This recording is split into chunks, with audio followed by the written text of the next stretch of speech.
Olá, meus amores, bom dia! Vamos à nossa aula de hoje. Segundo o nosso cronograma semanal, hoje teremos aula de Ciências da Natureza, Matemática e Arte. Então vamos às atividades.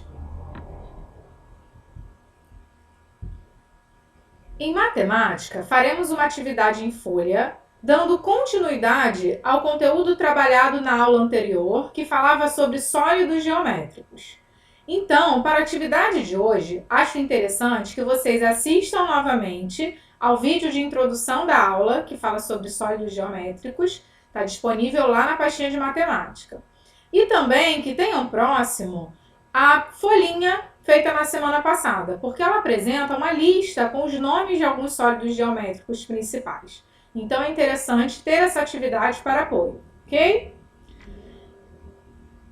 Vamos lá.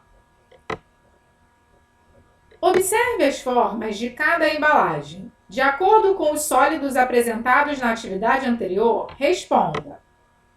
Então, pessoal, temos aqui imagens de duas caixas de papelão, duas embalagens. Vocês deverão responder algumas perguntinhas sobre as características dessas embalagens. Então, na primeira, essa caixa, ela lembra qual sólido geométrico? Então, quais dos sólidos listados lá na atividade anterior, essa caixa se parece? O formato dela, os traços. Segunda pergunta, quantas superfícies, ou seja, quantos lados a caixa possui? Então, vocês vão contar. Tanto os que podemos ver através dessa visão oblíqua aí, né? Podemos ver 1, 2, 3 lados. Mas temos a parte de trás da caixa também. Então, não deixem de considerar. Qual é o formato da superfície?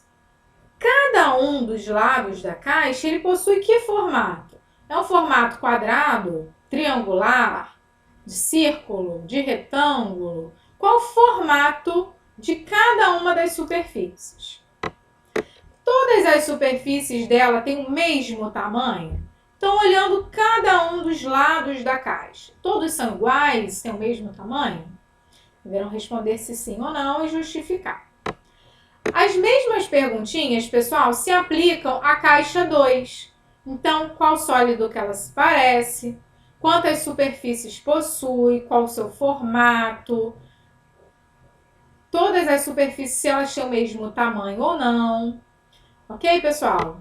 Então, é isso em matemática. Apenas uma folhinha, mas com conteúdo importante para a gente, né, dar continuidade sobre esse estudo dos sólidos geométricos. Agora, vamos à atividade de Ciências da Natureza. Em Ciências, iremos iniciar um conteúdo novo sobre animais e a nossa saúde. Nesse capítulo, estudaremos sobre animais parasitas e animais peçonhentos, iniciando hoje o estudo sobre animais parasitas. Nessa unidade, pessoal, a gente vai trabalhar a relação dos animais com a nossa saúde, no sentido de que alguns animais eles podem transmitir doenças, podem fazer mal à nossa saúde. Então, como a gente pode se prevenir? Que cuidados devemos tomar? Então, vamos ler um pouco mais. Você já viu um animal doméstico infestado por pulgas? Neste capítulo, vamos estudar mais detalhes sobre alguns animais parasitas e alguns animais peçonhentos. Para iniciar, você já viu um animal bem pequeno como uma pulga e um carrapato?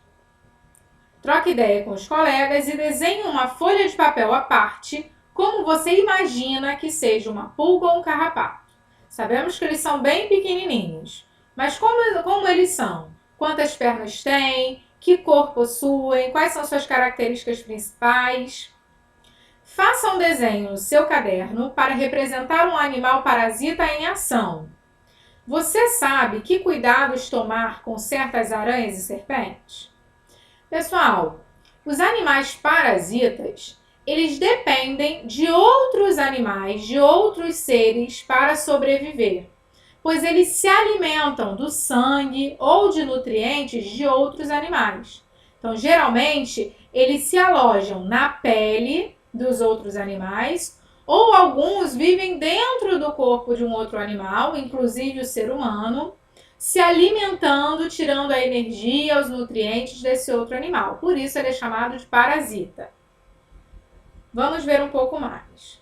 Pessoal, na página 39 é uma atividade prática que não será possível fazer nesse momento de pandemia, porque precisa de uma área livre, né? Além de ser uma atividade coletiva, ela precisa ser feita num ambiente aberto, que a gente sabe que não estamos podendo, né, frequentar nesse momento agora de pandemia.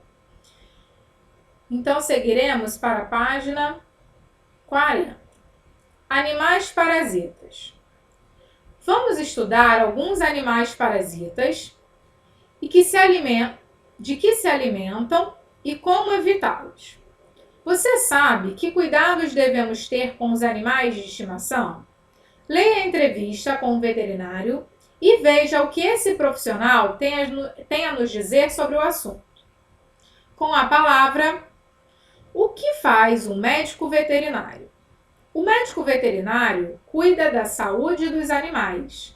Ele ajuda nos tratamentos preventivos, faz consultas, indica o uso correto de medicamentos e, quando necessário, realiza também cirurgias.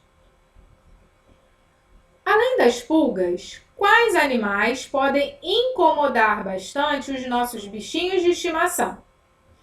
Parasitas como o carrapato e o piolho podem ficar sobre os animais sugando-lhes o sangue, assim como fazem as pulgas.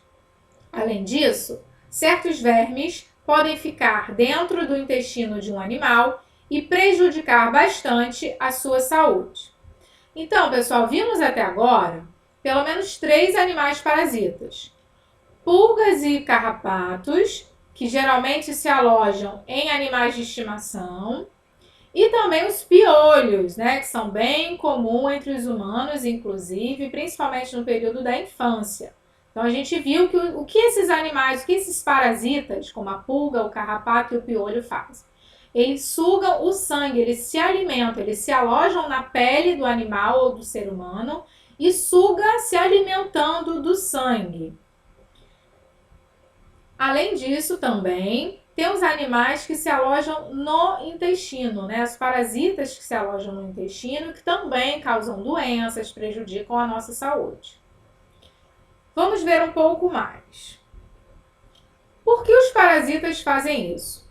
Um parasita é um ser que vive sobre ou dentro de outro ser vivo, conhecido como hospedeiro. Muitos parasitas prejudicam o hospedeiro sugando-lhe o sangue. É assim que eles obtêm o alimento de que precisam. Que cuidados podemos tomar para evitar que isso aconteça? O cuidado básico é com a higiene do animal. Além dos banhos, existem produtos especiais que ajudam a prevenir a infestação por parasitas. Afinal, é muito melhor evitar que o animal seja parasitado do que ficar tratando dele depois que a sua saúde já foi comprometida. Então, pessoal, esses cuidados de higiene com os animais domésticos, eles também se aplicam a nós. Então, também devemos cuidar da nossa higiene, da nossa limpeza, lavar sempre as mãos, manter o nosso corpo sempre saudável para afastar os parasitas também. Página 41. Você concorda com esta criança ou discorda dela? Explique a sua resposta. Os parasitas sempre ficam sobre o corpo de um animal sugando o sangue dele. Pessoal, essa frase ela é verdadeira, porém não é sempre, né? Vimos no texto anterior que existem alguns parasitas que sobrevivem dentro do corpo do ser humano ou do animal, no intestino, sob a pele. Então, além de ficar sobre a pele, em cima da pele, sugando o sangue, existem parasitas que também se alojam e vivem dentro do corpo, em outros órgãos. 2. Com base na leitura do texto, complete os esquemas que começaram a ser feitos. Então, pessoal, temos aqui a palavra parasita e 3 exemplos. Vimos 3 exemplos de parasitas no texto anterior. Então, basta registrar, né, quais são esses animais aí, 3 desses animais. Aí temos aqui, ó, ilustrações, né, de um cachorrinho aqui, ó, se coçando bastante. E aqui mostra, ó, o parasita que está cometendo ele. E aqui os cuidados que devemos ter. Então, o principal cuidado, a principal forma de prevenir os parasitas é a higiene, os cuidados de higiene, de limpeza, tanto pessoas quanto animais domésticos. Parasitas podem se alimentar de... Então, qual é a principal? Nós falando principalmente dos animais domésticos, dos pets. Quais são os principais parasitas que se alojam nesses animais e de que eles se alimentam? E também temos parasitas. Alguns podem ser evitados por meio de... Qual o principal cuidado que a gente deve ter para evitar os parasitas? E é isso, pessoal. Na próxima aula falaremos sobre os animais peçonhentos. Até lá, um beijo e até a próxima!